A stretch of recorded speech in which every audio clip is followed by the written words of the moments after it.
તો વડોદરામાં એક અસ્થિર મગજના વ્યક્તિએ લોકો જ નહીં ફાયરની ટીમને પણ દોડતી કરી દીધી।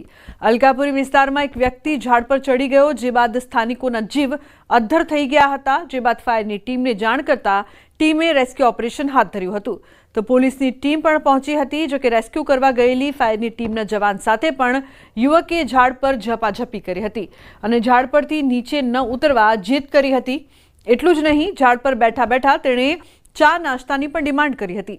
જે બાદ ફાયર બ્રિગેડની ટીમે 2 કલાકની જહેમત બાદ ઝાડ પર ચડેલા યુવકને સમજાવટથી નીચે ઉતારતા લોકોએ રાહતનો શ્વાસ લીધો। સ્થાનિકોના મતે યુવક અસ્થિર મગજનો છે। હાલમાં તેને હોસ્પિટલ ખસેડાયો છે। જેમ એની નજીક કર્મચારીઓ જતા હતા તો એમને મારવાનો પ્રયત્ન કરતો હતો અને જેમ નજીક જાય તેમ ઉપર ચડવાનો પ્રયત્ન કરતો હતો અને અત્યારે એવી જગ્યા પર એ હતો કે ત્યાંથી નીચે આવવું પણ બહુ મુશ્કેલ હતું। એટલે આપણે બીજી ટર્નટેબલ લેડર પીચ કરી છે ત્યાં અને ત્યાંથી તેને નીચે ઉતારેલો, પરંતુ એ લેડર પર ના આવ્યો અને બાજુમાં ઝાડ પરથી જે રિસ્કી હતું ત્યાંથી જ નીચે આવ્યો। પછી એને પકડીને સહી સલામત નીચે ઉતારેલ છે। તો અમરેલીના લાઠીના જરખિયા ગામમાં અનુસૂચિત જાતિ સમાજના યુવકની હત્યાના પ્રકરણમાં સીસીટીવી સામે આવ્યા છે। સાવરકુંડલામાં દુકાને નમકીન લેવા ગયેલા યુવક સાથે મારામારી થઈ હતી। જે બાદ નિલેશ રાઠોડ નામના યુવકનું સારવારમાં મોત થયું હતું। હાલમાં પોલીસે સીસીટીવી ફૂટેજના આધારે તપાસ શરૂ કરી છે।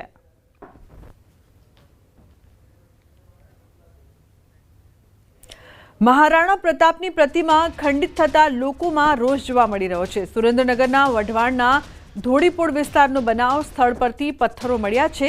અજાણ્યા શખ્સો પર આક્ષેપ કરવામાં આવ્યો છે। મહારાણા પ્રતાપની તલવાર લઈને અજાણ્યા શખ્સો ફરાર થયા છે। પ્રતિમા ખંડિત થતા સ્થાનિકોમાં રોષ જોવા મળ્યો છે। તો સ્થાનિકોની ફરિયાદને પગલે વઢવાણ પોલીસે તપાસ શરૂ કરી છે।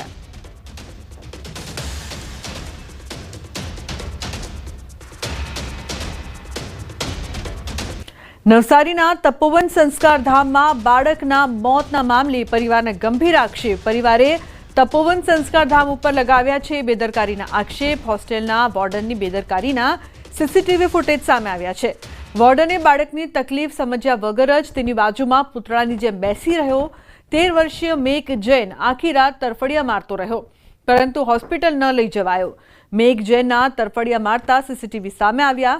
વાલીઓ માટે પણ ચેતવણી સમાન આ કિસ્સો છે। પરિવારે સંસ્થાની બેદરકારી સામે કડક પગલાં લેવા પોલીસને વિનંતી કરી છે। પોલીસે બાળકના વિસેરા રિપોર્ટની પણ તજવીજ હાથ ધરી છે। વિસેરા રિપોર્ટ આવ્યા બાદ મેઘ જૈનના મોત પ્રકરણમાં આવી શકે છે નવો વળાંક।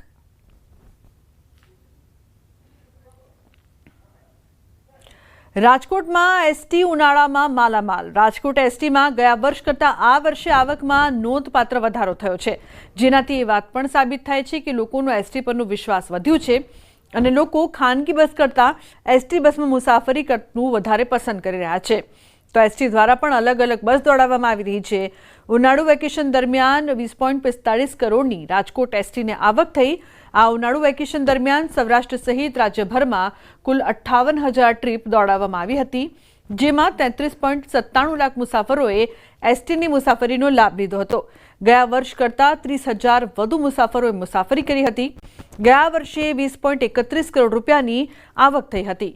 તો વર્ષ 2024 કરતાં વર્ષ 2025માં 14 લાખ રૂપિયાનો વધારો થયો છે।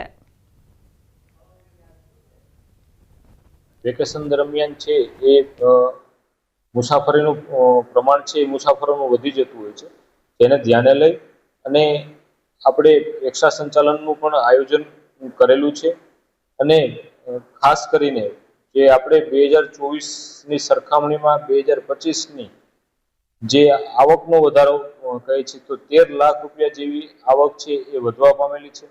30,268 જેટલા મુસાફરો છે એ ગત વર્ષની સરખામણીમાં મુસાફરો છે એ વધુ મુસાફરી કરવા પામેલું છે। ખાસ કરીને આપણે જે એક્સ્ટ્રા સંચાલન થવા પામે છે એ રાજકોટથી અમદાવાદ તરફ છે, વડોદરા તરફ છે, ધાર્મિક સ્થળોને ધ્યાને લઈ દ્વારકા તરફ અને સોમનાથ તરફ છે, મહુવા તરફ આપણે એક્સ્ટ્રા સંચાલન છે એ વધુ પડતું થવા પામેલું છે। તો મહેસાણા સિવિલ હોસ્પિટલ દ્વારા એક અલગ અને અનોખી પહેલ કરવામાં આવી છે। રાજ્યમાં હાલમાં ગરમીનો પારો દિવસે ને દિવસે વધી રહ્યો છે, ત્યારે લોકો અસહ્ય ગરમીથી બચવા એર કન્ડિશન અને કુલરનો સહારો લઈ રહ્યા છે. ત્યારે મહેસાણા સિવિલ હોસ્પિટલ દ્વારા જૂની પદ્ધતિ અપનાવી. આ જૂની પદ્ધતિથી હોસ્પિટલના ધાબા પર ભીના કંતાનું મૂકી દર્દીઓને અસહ્ય ગરમીથી રાહત આપવામાં આવી. પહેલાના સમયમાં જ્યારે એર કન્ડિશન અને કુલર્સ ન હતા ત્યારે કંતાનોને ભીના કરી અને માટીના લેપ પણ કરી ગરમીથી રાહત મેળવવામાં આવતી હતી.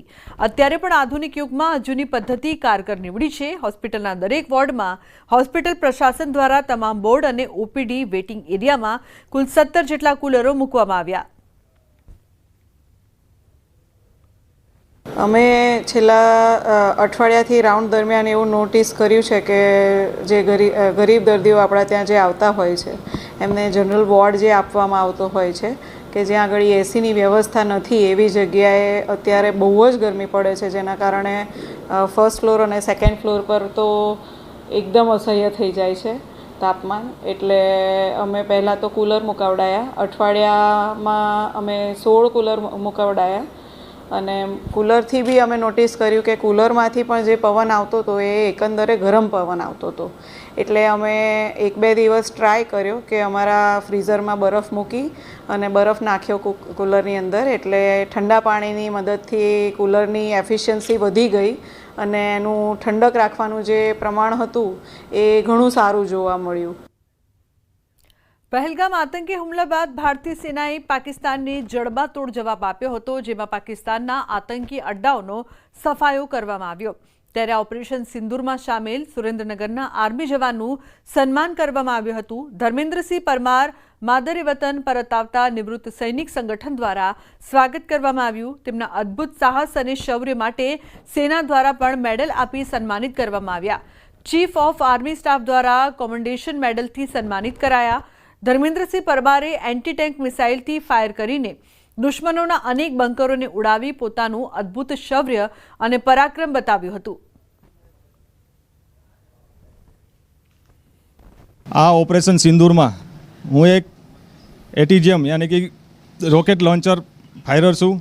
તેનાથી જે મને ટાસ્ક મળ્યો હતો એના ઉપર મેં દુશ્મનના બેન્કર ઉપર ફાયર કરી અને દુશ્મનના બેન્કર બરબાદ કરેલું. પુલવામા કાંડ બાદ પાકિસ્તાનને, પહેલગામ કાંડ બાદ પાકિસ્તાનને મુંહતોડ જવાબ આપવામાં ભાઈ શ્રી ધર્મેન્દ્રસિંહનો જે બહોળો અનુભવ અને ગુજરાત માટે ગૌરવની લાગણીનો અનુભવ છે, તે માટે પૂર્વ સૈનિકો તમામ અમે એકઠા થઈએ અને તેમનું સ્વાગત કરીએ. જે મુંહતોડ જવાબ મળ્યો પાકિસ્તાનને, જે કદાચ આજીવન યાદ રહેશે. તેઓએ એ પણ મિસાઇલ હુમલા દ્વારા પાકિસ્તાનની ઘણી બધી પોસ્ટને તબાહ કરી હતી અને એના સન્માન રૂપે તેઓને COS એનાયત કરવામાં આવેલ છે. આજરોજ તેઓ માદરે વતન સુરેન્દ્રનગર પધારેલ છે. તેઓનું સન્માન અને એણે બતાવેલ અપ્રતિમ શૌર્ય બદલ અમે બધા ગૌરવાન્વિત છીએ. મોરબીમાં શ્રી વડવાળા યુવા સંગઠન દ્વારા સમૂહ લગ્નનું આયોજન કરવામાં આવ્યું હતું. આ સમૂહ લગ્નમાં 42 યુગલો પ્રભુતામાં પગલાં માંડ્યા. સમસ્ત રબારી સમાજે પર્યાવરણ, સંસ્કૃતિ અને માનવતા અંગે પ્રેરણા આપતું આયોજન કર્યું. લગ્નમાં આવનાર દરેક મહેમાનોને બોન્સાઈ પદ્ધતિથી તૈયાર કરાયેલ વટવૃક્ષ ભેટમાં આપ્યા. આ સમૂહ લગ્નમાં માનવતાનો સંદેશ પાઠવતા 151 જેટલા લોકોએ અંગદાન, દેહદાનનો સંકલ્પ લીધો.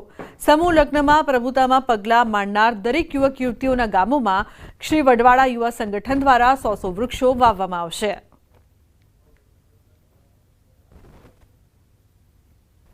સમૂહ લગ્નનું આયોજન હતું, તેનું આયોજન કરવામાં આવેલું છે, જેની અંદર medical camp, blood donation camp, સાથે સાથે પર્યાવરણનો પણ સારો સંદેશ જાય, જતન થાય તેના માટેનું એક દરેક દીકરા દીકરીઓના ગામમાં વૃક્ષારોપણ. પહેલી વાત તો હું આ યુવા સંગઠન વડવાળા ગ્રુપને ખૂબ ખૂબ ધન્યવાદ પાઠવું છું. એના લીધેથી અમારા સમાજમાં, રબારી સમાજમાં ઘણી પ્રગતિ થઈ છે. વડવાળા યુવા સંગઠનની ટીમ દ્વારા જે સમૂહ લગ્નનું આયોજન કર્યું છે તેમાં 42 યુગલો જોઈન્ટ થયા છે. પેટા ચૂંટણી માટે પણ જવાબદારી માટે હાના. કોંગ્રેસમાં બેઠકની જવાબદારી માટે હાના ચાલી રહી છે. MLA જિગ્નેશ મેવાણીની કડીની જવાબદારીથી ના, તો કડી બેઠક માટે કોંગ્રેસે સોંપી હતી મેવાણીને જવાબદારી. જાહેરાત બાદ મેવાણીએ જવાબદારીથી કર્યો છે ઇનકાર. મેવાણીએ ના પાડતા ગ્યાસુદ્દીન શેખને જવાબદારી અપાઈ છે. કડી પ્રભારી તરીકે ગ્યાસુદ્દીન શેખને સોંપાઈ છે જવાબદારી. ચૂંટણીની જાહેરાત સાથે કોંગ્રેસે કડી વિધાનસભા માટે 4 પ્રભારીના નામની જાહેરાત કરી હતી. તો કોંગ્રેસની જાહેરાત બાદ મેવાણીએ નેતાગીરી સામે નારાજગી વ્યક્ત કરતા જવાબદારી સ્વીકારવા ઇનકાર કર્યો હતો. તો ઉલ્લેખનીય છે કે મેવાણીએ કેમ ઇનકાર કર્યો તેને લઈને ચર્ચા પણ થઈ રહી છે. પેટા ચૂંટણી પહેલા કોંગ્રેસમાં કકડાટ. પ્રણવ જોડાયા છે ફોનલાઈન પર વધુ માહિતી આપવા માટે. પ્રણવ, જે પ્રકારથી મેવાણી દ્વારા ના પાડવામાં આવી અને હવે ગ્યાસુદ્દીન શેખને જવાબદારી સોંપાઈ છે, શું છે વધુ માહિતી અને ઇનકાર પાછળનું કારણ શું?